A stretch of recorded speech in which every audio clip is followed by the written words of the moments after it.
Bonjour et bienvenue sur le plateau d'Un cœur qui écoute, votre émission de spiritualité. Aujourd'hui, nous avons le plaisir de recevoir Véronique Lévy. Bonjour Véronique. Bonjour. Vous êtes écrivain et l'auteur en 2015 d'un livre remarqué, Montre-moi ton visage, où vous racontiez votre rencontre avec le Christ. Là, vous venez de publier un autre livre qui s'appelle Adoration, une succession de chants d'adoration pour celui qui est le cœur de votre vie. Alors, vous allez nous parler de cet amour pour le Christ. Juste avant, je vous invite à nous lire un extrait de texte que vous avez choisi. Alors, c'est un extrait d'un livre de Christian Bobin qui s'appelle Le Trébat. C'est la scène, le moment où Saint François d'Assise, son père lui intente un procès pour le déshériter parce qu'il a pris de l'argent dans la caisse de son père pour le donner à un prêtre pour reconstruire une église. Et donc, c'est un moment clé puisque Saint François d'Assise se met nu au procès pour rendre à son père tout ce qu'il lui doit et pour pouvoir partir à la suite du Christ. Voilà, le moment de la conversion. Donc, je vais vous lire. Regarde-moi, je vais partir. Je serai riche bien autrement que toi. Je serai riche de tout ce que je perdrai. Regarde-moi, je vais partir sur des chemins d'enfance. Je te dois quelques sous, ce que je t'ai pris pour les lancer à Dieu. Toi qui connais le prix des choses. Toi qui des choses ne connais que leur prix. Regarde, j'enlève mes vêtements. Je m'en dépouille, ici, devant toi. Devant l'évêque et tous ces gens de bien. Je ne te dois plus rien.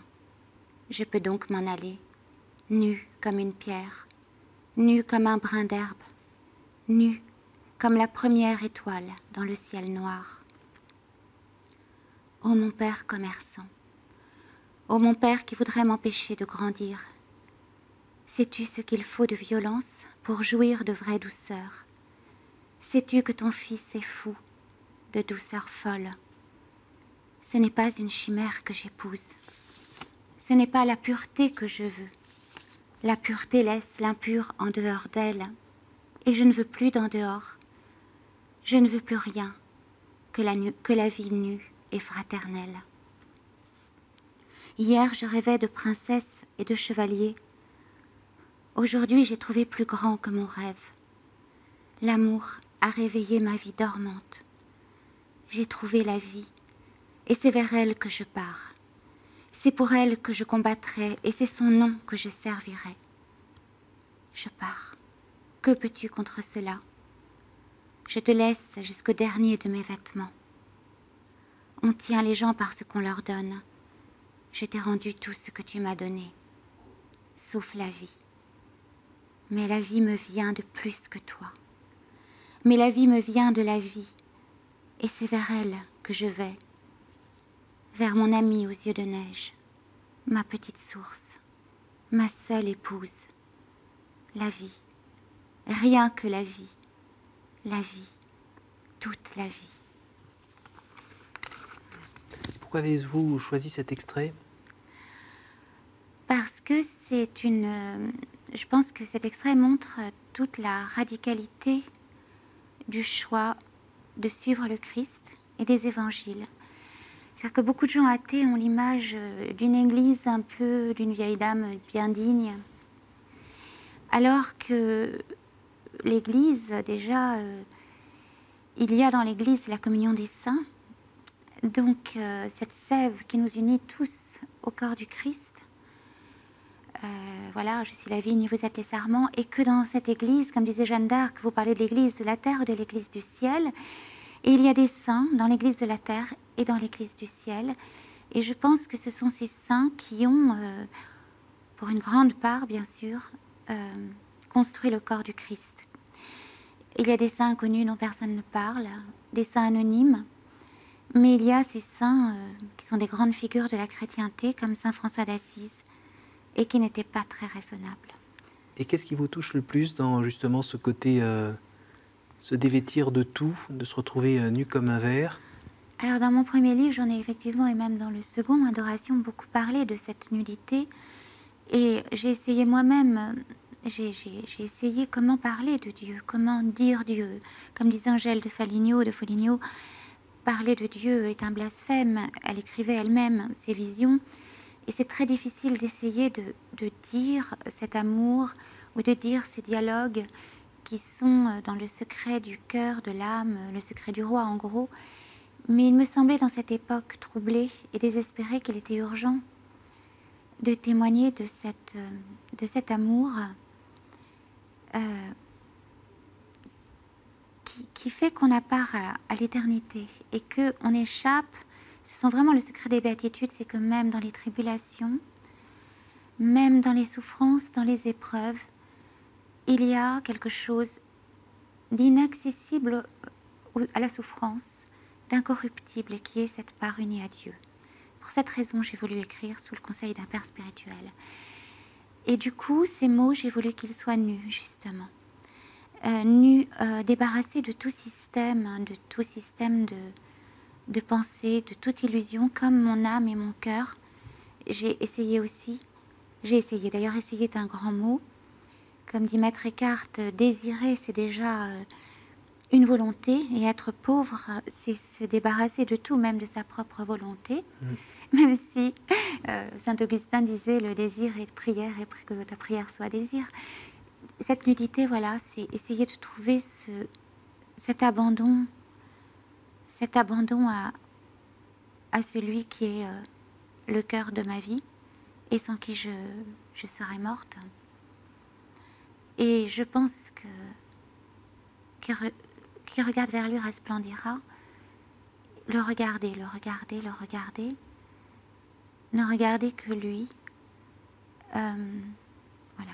Alors on va prendre le temps de revenir sur le livre, mais avant, on a besoin de quelques briques pour comprendre comment on arrive à ce livre-là. Et pour vous, de manière assez étonnante, ça commence quand vous êtes petite fille. Vous êtes originaire d'une famille juive culturellement plutôt pas très pratiquante. J'avais quand même un arrière-grand-père rabbin orthodoxe, frôlant le fondamentalisme, si on peut en parler comme ça, voilà. Mon père ayant été assez choqué par cette sévérité, paix à l'âme de cet arrière-grand-père, de ce grand-père, pardon. Non, l'arrière-grand-père était rabbin, mais le grand-père était simplement un juif pieux. Mon père, donc, ayant souffert de ces rigueurs, d'une éducation quand même très religieuse, avait une espèce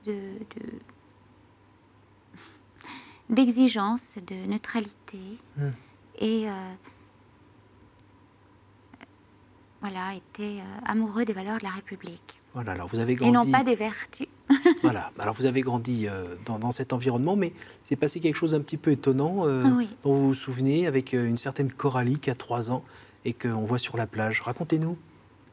Alors c'est vrai que le Christ s'est présenté à moi à travers la bouche et le regard de Coralie, qui était une petite fille de mon âge. On avait 3 ans toutes les deux.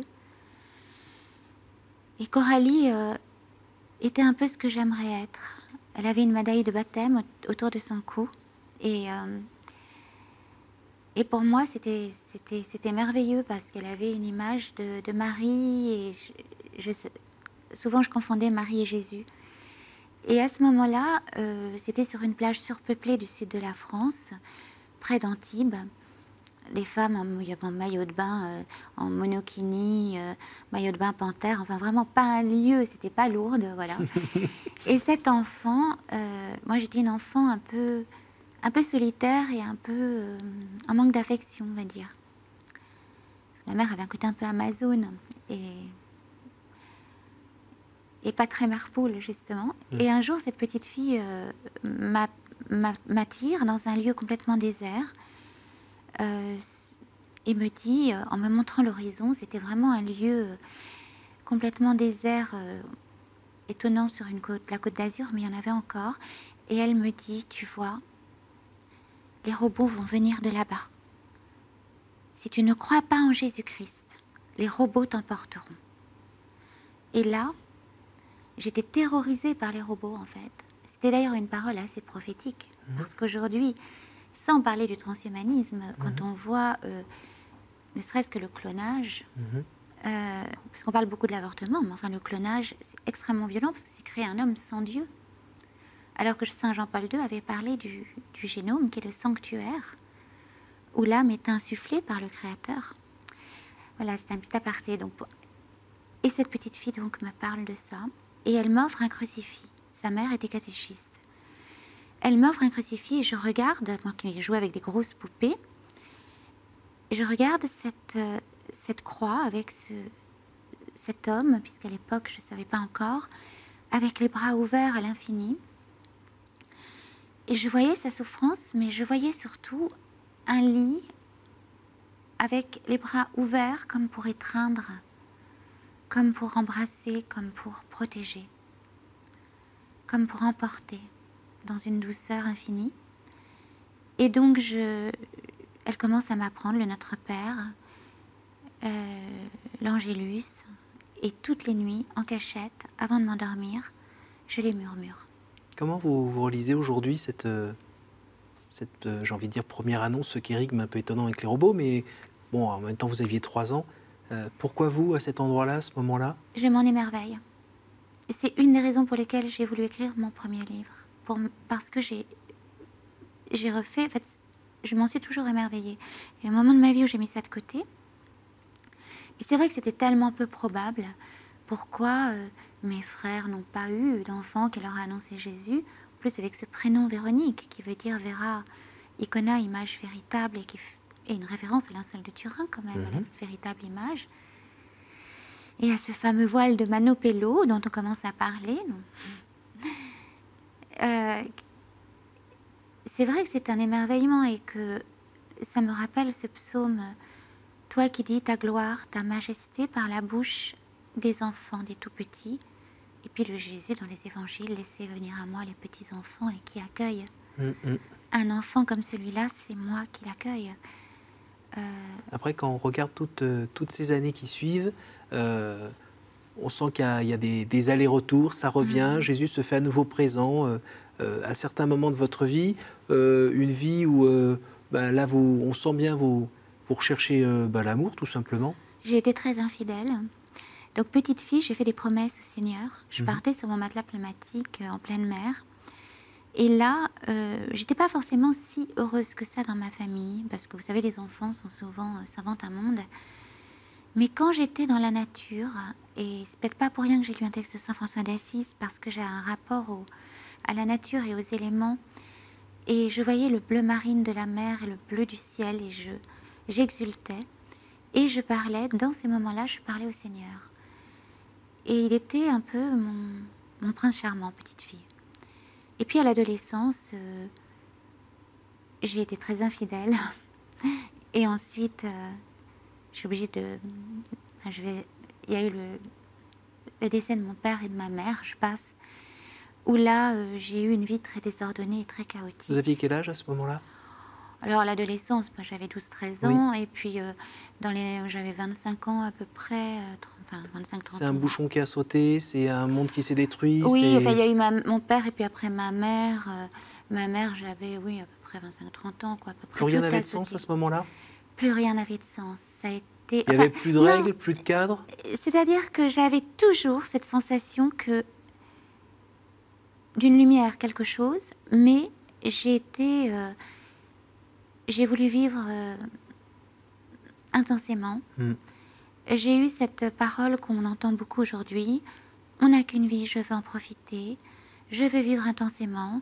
C'était vraiment Eros et Thanatos. Et alors, ça donne quoi de vivre intensément? Enfin, de vivre intensément selon les phrase, critères de l'intensité du monde. Hein. C'est la phrase de Charles de Foucault. Ne soyez pas des viveurs, mais nous ne sommes pas des viveurs, mais des vivants, enfin, quelque chose comme ça. J'étais une viveuse, pas une vivante, quoi. Et en fait, ce que ça donne, c'est... Ça rend pas heureux d'être une viveuse?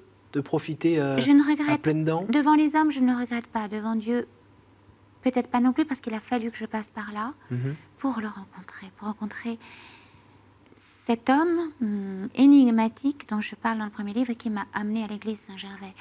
Mais c'est vrai que c'était une période où je traînais dans les bars, où je cherchais cet amour infini dont j'avais eu déjà, comment dire, Des petites gouttes, une saveur? Disons que j'ai fait ce songe étonnant que le Seigneur est venu me chercher dans un songe et a véritablement harponné mon cœur. Mhm. Et c'était tellement incroyable ce songe que j'ai fait donc à l'adolescence, où je rentre dans une église, après avoir été poursuivie par des hommes, enfin encerclée par des hommes, je cours et je me retrouve devant une cathédrale. Les portes s'ouvrent, j'entends les battements d'un cœur et là je vois le Seigneur en croix. Je comprends que c'est les battements de son cœur et il me dit cette phrase: que ton cœur de pierre devienne un cœur de chair. Ses deux mains se décrochent de la croix, se mettent face à moi. Et de ces deux mains transpercées sortent deux épées qui transpercent mon cœur. Je l'ai souvent raconté. Ce rêve a été un moment clé, en fait, parce que je ne rentrais pas dans des églises, je ne connaissais pas cette phrase d'Ézéchiel, que j'ai découverte bien plus tard, ni la phrase de saint Paul, ma parole est un glaive à double tranchant. Et je tournais cette phrase dans tous les sens. Pourquoi que ton cœur de pierre devienne un cœur de chair? Et je l'ai mal interprétée, ou je dirais de manière incomplète, mais je me suis dit simplement, il faut que je vive à fond, et que j'aime. Parce que seul l'amour survit à la mort. Et donc après avoir perdu mes parents, D'accord. je me lançais dans cette quête éperdue en me disant, en me souvenant de ce rêve, en me disant, il faut que je me mette à découvert, il faut que je prenne le risque de l'amour, le risque de la vie, que je sorte de ce cocon en fait. Quitte à être blessée, au moins j'aurais aimé. Et vous vous êtes pas lassé de vous prendre des coups?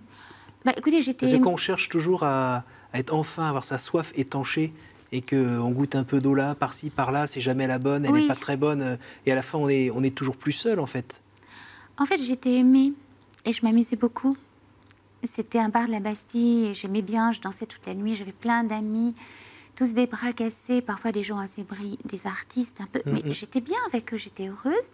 Je goûtais aussi à une forme de fausse liberté peut-être, mais si vous voulez, je pourrais jouer Madeleine repentie, mais quelque part, il fallait que je passe par là. Et comme dit le pape François, il faut prendre l'odeur des gens sur sa peau.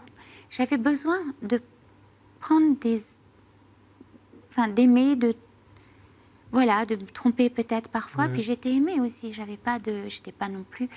Apparemment, Mais voilà. ça vous a quand même mené directement à l'église Saint-Gervais. Enfin, au bout d'un moment, j'en ai eu assez. Voilà.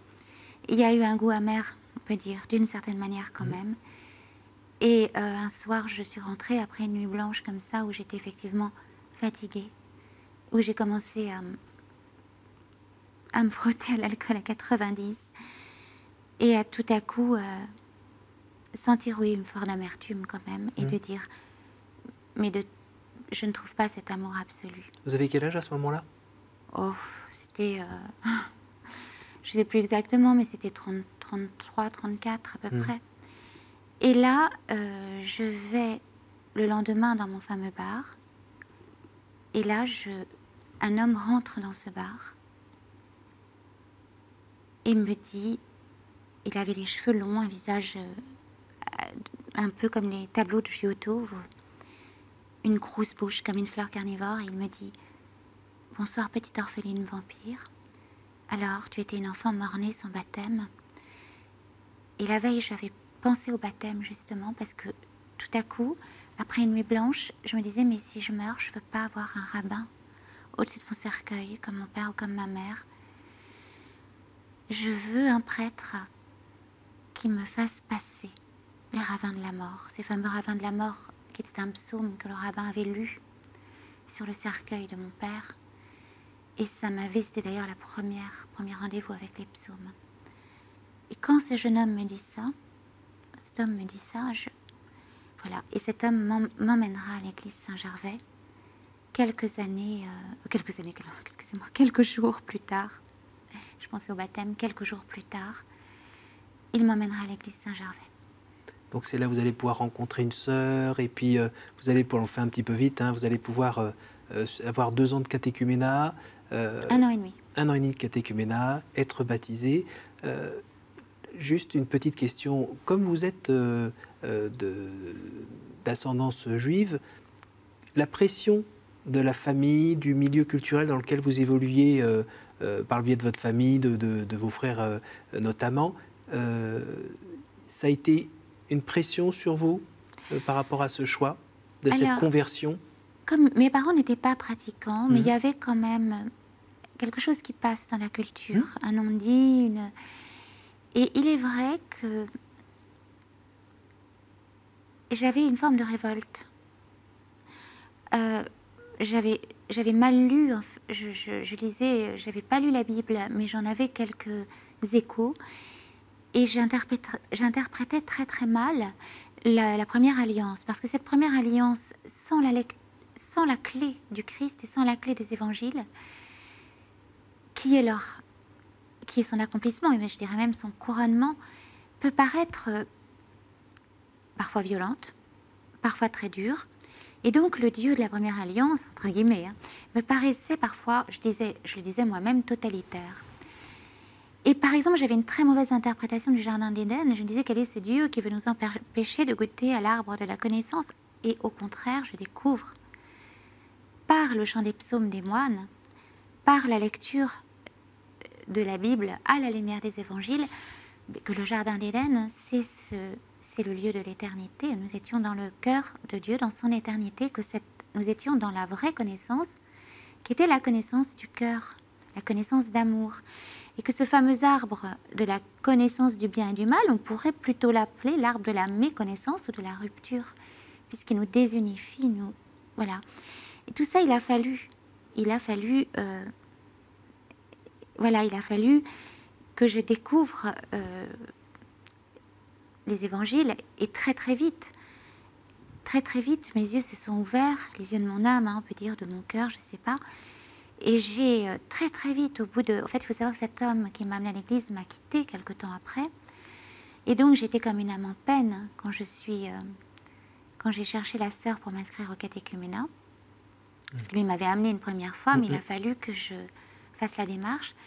Et c'est le père Pierre-Marie, qui est le fondateur des fraternités monastiques de Jérusalem, donc, à qui a été confié entre autres l'église Saint-Gervais, qui m'accueille dans la sacristie et qui me dit cette phrase sublime: mais même si ton père et ta mère t'abandonnent, le Seigneur, lui, ne t'abandonnera pas.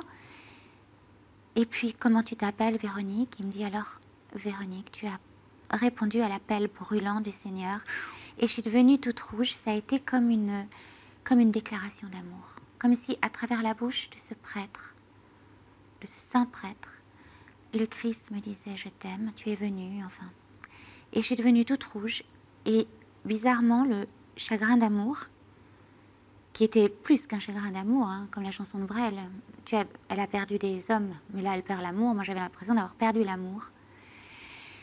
Et j'avais même pensé à ce moment-là, avant d'aller à Saint-Gervais, j'arrivais plus à respirer, plus à vivre. Et l'église était vraiment une planche de salut. Et quelques jours plus tard, je me réveille un matin, et dans la douceur et surtout dans la paix, plus de traces de souffrance. Je me suis pincée en me disant, mais c'est pas normal. Est-ce que je suis pas devenue folle? Est-ce que j'ai pas déconnecté? Mais pas du tout. Et j'ai compris la puissance de la résurrection, de la parole de Dieu et du Christ, parce que j'allais tous les jours à la messe, sans communier bien sûr. Je me levais très tôt, j'allais au laude, à l'office du milieu du jour, et la parole de Dieu, le Verbe, me relevait. Et je me mettais derrière les sœurs, collée à leur corps, parce que c'était vraiment comme là j'ai senti le corps du Christ. En plus, elles sont toutes habillées en blanc, on dirait des hosties vivantes. Des hosties, absolument, des hosties vivantes. Et d'ailleurs, oui, c'est ça, oui, comme Marie qui est vraiment, d'une certaine manière, je trouve que Marie, qui est un tabernacle vivant, oui. Voilà. Alors, on arrive déjà à la fin de l'émission. J'invite évidemment les téléspectateurs à aller lire Adoration et aussi le livre précédent pour continuer à entendre cette histoire, cette conversion, puis votre amour pour Jésus, tout simplement, pour la personne de Jésus, qui n'est pas une idée qui flotte ou bien un héritage culturel. C'est vraiment une personne que vous avez rencontrée. Avant de terminer cette émission, je vais vous poser les 3 questions rituelles de notre émission. Quel conseil donneriez-vous à quelqu'un qui vous dirait « J'ai envie de rencontrer Dieu, par quoi dois-je commencer ?»